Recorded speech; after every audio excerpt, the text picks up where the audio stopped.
State of the Nation.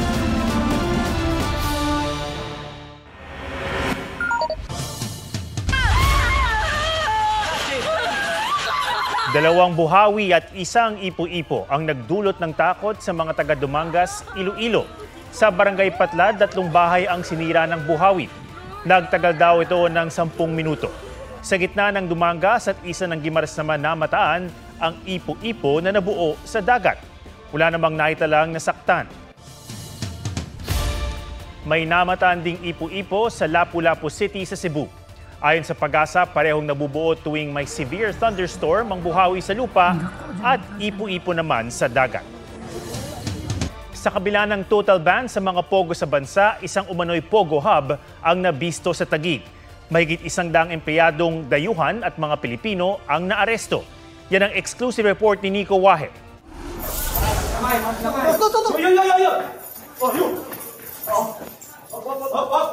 Sige, wala. Relax lang ha. Relax lang, mga pulis kami. Pakitaas lang ng kamay. ID. Sa 10th floor ng isang gusali sa BGC Taguig na corner ng sanib puwersa ng CIDG NCR Southern, PAOK at Southern Police District ang Chinese national na ito na may kasong estafa.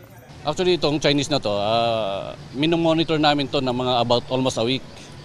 Hindi mailap lang kasi siya, kaya ngayon lang namin na tsambahan. Pero ang mas ikinagulat ng mga operatiba, may pogo sa 10th floor na labag sa pinirmahang batas ngayong taon para sa permanent pogo ban sa Pilipinas. Nakahilera sa 8 mahahabang mesa ang mahigit 100 computers, kung saan nakadisplay ang link ng umano'y illegal na online sugal. May mga cellphone din kada computer table. Ayon sa CIDG, tila may nagaganap pang love scam sa Pogo Hub na nagpapanggap bilang IT Solutions Company. Yung pangalan nila, yung company name nila is hindi siya registered sa PAGCOR upon checking. Hinala ng mga otoridad sa papel sa Pogo ng Chinong target ng kanilang operasyon. Usually, nagiging interpreter siya ng mga Pogo Hub. 17 dayuhan at 75 Pilipino ang naabutan nagtatrabaho sa Pogo Hub. Continuous pa rin yung documentation namin sa kanila at kung talagang may violation, kung may working permit din yung mga foreigners natin, then dito lang. Ay kung wala, additional case to be filed against them. Yung mga Pinoy sir? There will be charge ng employee ng Pogo. So violation din po yun. Oh, ano po yun? Anong trabaho sa taas? May love scam din daw doon? Wala po! Wala! Nico Wahe, nagbabalita para sa GMA Integrated News. Kahit masidhi pa rin ang panawagang mapanagot ng mga kurakot, napuna ng isang analyst na ramdam na ang pagod sa pakikibaka at inip sa resulta ng mga investigasyon. May ambag din ng korupsyon kaya sasablay raw sa GDP target ngayong taon ng Pilipinas. May report si Chino Gaston.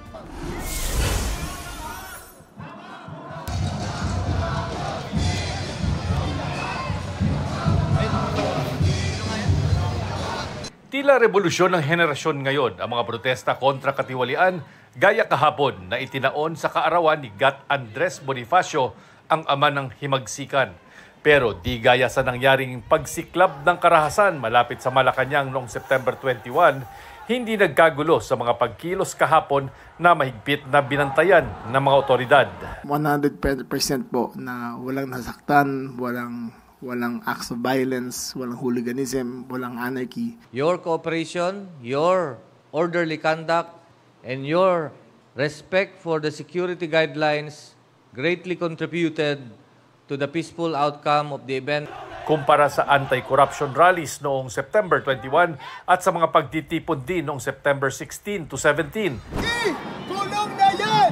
Sinabi ng DILG na hindi lalagpas sa 20,000 ang dumalo sa protesta kontra korupsyon kahapon. Sa People Power Monument po ay at its peak mga 6,000.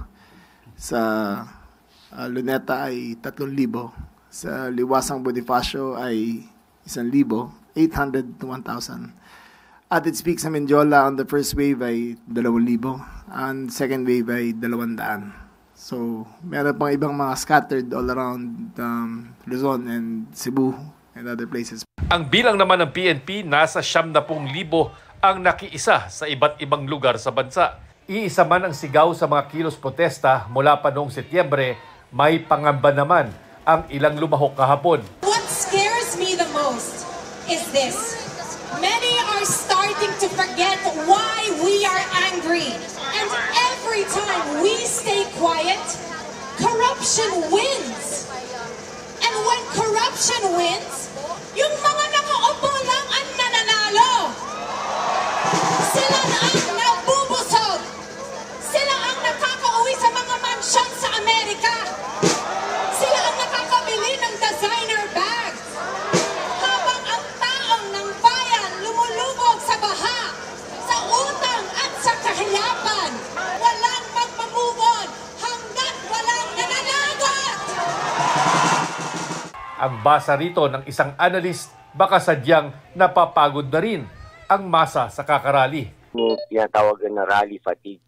Kasi nagkaroon na po tayo ng serye in a span of few months. O kaya naghihintay sila ng konkretong resulta sa paghahabol at pagpapanagot sa malalaking pangalang ng urakot. Nakikita nila gumagalaw naman, nagre-respond din naman yung administrasyon. Kaya yung iba sa mga siguro satisfied na. Pero hinihintay natin yung big fish. So far, ang mga nahuhuli lang po yung mga yung mga sapsap, mga tawilis at kilis.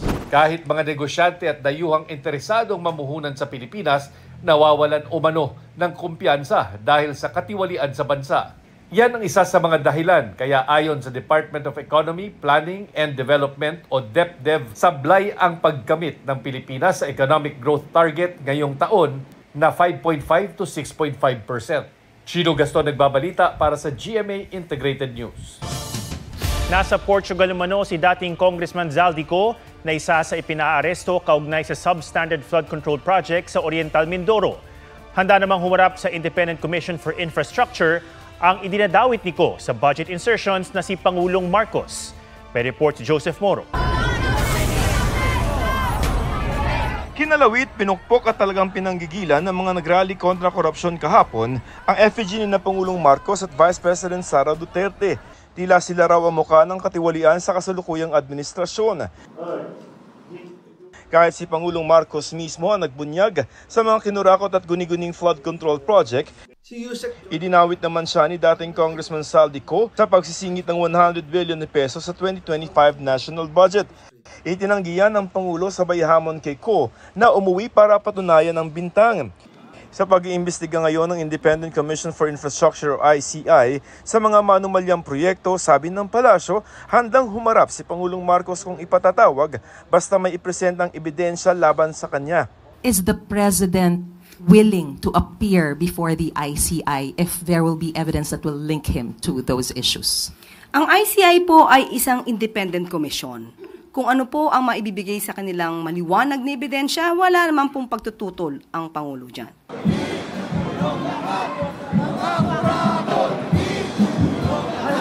Minonitor daw ng Pangulo sa Malacanang ang mga protesta kahapon. Sabi ng palasyo, batid daw niya ang mga panawagan at mga puna sa tagal ng investigasyon. Kailangan daw igalang ang due process pero tila naiinip na ang taong bayan. Nasaan na raw ang mga malalaking isda? Gaya ni Zaldico na pinaaresto ng Sandigan Bayan dahil sa substandard umunong 289 million peso flood control project. Ayon kay DILG Secretary John Vic Remulla, nasa Portugal si Ko. He is suspected to have a Portuguese passport acquired so many years ago. Ayun lang ang details. Nakiusap kami sa lahat ng mga Pilipino sa buong mundo na kung makita nila si Zaldico, kung pwede na lang picturean, padala kagad, i-post kagad sa internet para may idea tayo kung nasaan siya. Sabi naman ng DFA, active pa ang Philippine passport ni Ko dahil wala pang utos sa kanila na kanselahin ito. 3 kapwa akusado ni Ko ang nasa ibang bansa rin. Ang isa taga DPWH na nasa Israel umano. Wala pa. But we have an effort, ma'am, kasi may mga police attache naman po kami doon. The Chief PNP has already directed our police attache. Habang ang dalawa taga Sunwest at nagpaparamdam daw na sumuko. May mga kamag-anak na lumapit. Wala po silang personal na abogado and apparently parang napabayaan. So they're takot also. Yung 3 kasing hinahanap, ma'am, na nasa local are, although nakita natin na mataas ang posisyon nila sa company yon, but dami lang po yon. So basically, they do not have the money. Hinahabol din ng gobyerno ang mga ari-arian ng mga dawit. Sa Biyernes, ipasusubasta ang 4 na luxury vehicle ng mag-asawang Pacifico at Sara Diskaya na hindi nabenta sa unang auction. Pinababa na rin ang mga presyo ng mga ito. Kung hindi pa rin daw mabebenta ang mga luxury vehicle ng mga Diskaya, pwede raw itong ipa-direct offer o kaya naman ay sirain na lang. Sa ngayon, 10 at 15 iba pa ang tanging na ihahabla ng Ombudsman sa Sandigan Bayan kaugnay sa umano'y maanumalyang flood control projects. Tuloy-tuloy ang investigasyon ng Ombudsman sa iba pang inirekomenda ng ICI na kasuhan. Joseph Morong, nagbabalita para sa GMA Integrated News. 60 araw na suspensyon. Ito ang parusa ng Kamara kay Cavite 4th District Representative Kiko Barzaga dahil sa anilay disorderly conduct o asal na di angkop para sa isang mambabatas. 249 ang mga kongresistang bumoto pabor sa suspensyon. 5 naman ang tumutol. Pinagbasihan daw ng House Ethics Committee ang ilang social media post ni Barzaga na umano'y malaswa, nakababastos sa ibang opisyal ng gobyerno at nagsusulong ng pagkakawatak-watak. Alinsunod sa Republic Act 6713 o Code of Conduct and Ethical Standards for Public Officials and Employees, nilabag ni Barzaga ang rules ng Kamara. Habang suspendido, walang sweldo o allowance si Barzaga. Inutusan din siyang burahin ng social media posts sa loob ng 24 oras. Binigyan din daw si Barzaga ng sapat na panahon para ipagtanggol ang sarili, pero hindi din daw sumipot si Barzaga sa unang pagdinig ng komite dahil naging abala raw siya sa paglalaro ng video games sa bisperas ng pagdinig. Bago ang botohan kanina, muling nag-post si Barzaga ng tila patama sa mga lider ng Ethics Committee. Nagsalita rin si Barzaga sa plenaryo bago ang botohan, bagamat pinatayan siya ng mikropono. I wholeheartedly accept the decision of the committee, but I maintain my stance that President Marcos must be held accountable for his crimes. Whatever punishment may fall upon me and others who stand against this president who has lost his constitutional mandate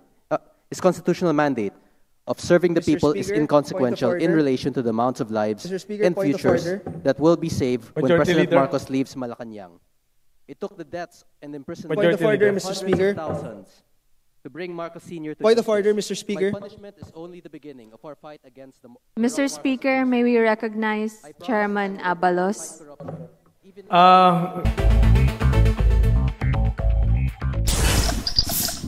800 piraso ng mga umano'y puslit at direhistradong vape device at vape products kumpiskado ng NBI sa dalawang sinalakay na tindahan sa Maynila. Ayon sa NBI, ang ilang vape device ay pwedeng haluan ng illegal na droga gaya ng cannabinoid, kemikal na hango sa marijuana. Wala pang pahayag ang may-ari ng dalawang tindahan na naharap sa patong-patong na reklamo. Isang empleyado ang iniresto at sinisikap pang makuna ng pahayag. Di bababa sa 30 luxury vehicles na pasuna ang rehistro na impound ng LTO mula Biyernes hanggang kahapon. Bistado ring walang lisensya ang mga driver ng ilang sasakyan. 3 Dalian train na may tig-3 bagon paanda rin ng MRT simula sa araw ng Pasko, December 25, para raw makatulong sa mga commuter sa gitna ng holiday rush. Sinimulan nitong weekend ang inspeksyon sa isa sa mga patatakbuhing Dalian train. John Consulta, nagbabalita para sa GMA Integrated News. Disyembre na at 24 days na lang, Pasko na. Dinarayo sa norte ang mga Christmas display na may iba't ibang tema. Sa Maynila naman ang dinarayo, Divisoria. May report si Rafi Tima.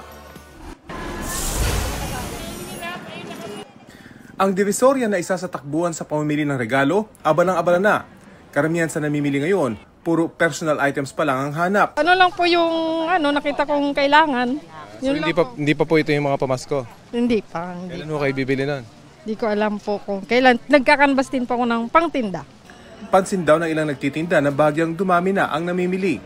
Pero malayo pa raw ito sa kanilang karanasan noong nakaraang taon. Last year parang dito, ngayong parang di ka makakaraan po eh. Masikip yung daanan. Ngayon medyo lumuwag-luwag. Pero mas okay ngayon kaysa mga nakaraang buwan po. Ang Manila LGU, pinaghahanda na raw ang dagsa ng mga magdidivisorya ngayong Disyembre. Sa Kalasyaw, Pangasinan, pinailawan ng Christmas Village doon na may temang Pailaw ng Pag-asa. Bukod sa Christmas tree at dagdag pailaw sa plaza, tampok ngayong taon ang mga makukulay at 3D Christmas designs na kinigigiliwan ng mga bata. Sa Manawag, makulay ang pagpapailaw ng Christmas decorations. Bukod sa giant Christmas tree, nagniningning din ang Belen at mismong Plaza Presidencia sa bayan. Enjoy rin ang mga namamasyal sa carnival-themed displays sa lugar. 3, 2, 1! Payapang daigdig ang tema ng Pasko sa Mangaldan. Tila akma sa malaking Belen sa harap ng munisipyo na kanilang pamaskong tampok ngayong taon. Sa Rice Granary ng Pilipinas, magtataka ka pa ba kung ang mga parol nila, disenyong palay? Sumisimbolo raw ito ng katatagan at pagkakaisa ng mga taga Nueva Ecija. Sa Ipil, Zamboanga, Sibugay, enjoy ang mga bata sa mga ride sa kanilang kauna-unahang Christmas Carnival. Rafi Tima nagbabalita para sa GMA Integrated News. On Spotlight, ang pagkapanalo ng ilang Kapuso stars sa 41st PMPC Star Awards for Movies. Winner din ng relationship update ni Thea Tolentino at Carla Abellana. Yan ang entertainment spotlight ni Athena Imperial. Na-mention ko naman po that I've been open to dating and I have been dating. Back in September, nang aminin ni Carla Abellana that she's back in her dating era. Nasundan niya ng iba't ibang pasilip sa lovely date nila ng kanyang mystery man.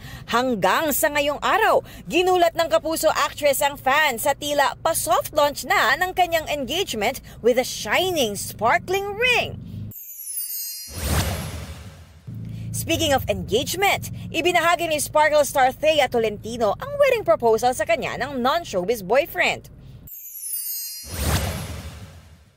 You had a conversation with Miguel. You had a conversation with Miguel. You two had a conversation. What is happening? Recently evicted PBB housemates Eliza Borromeo at Marco Massa ni-reveal ang real score sa kanila, pati kay Miguel Vergara na nasa loob pa ng bahay ni Kuya.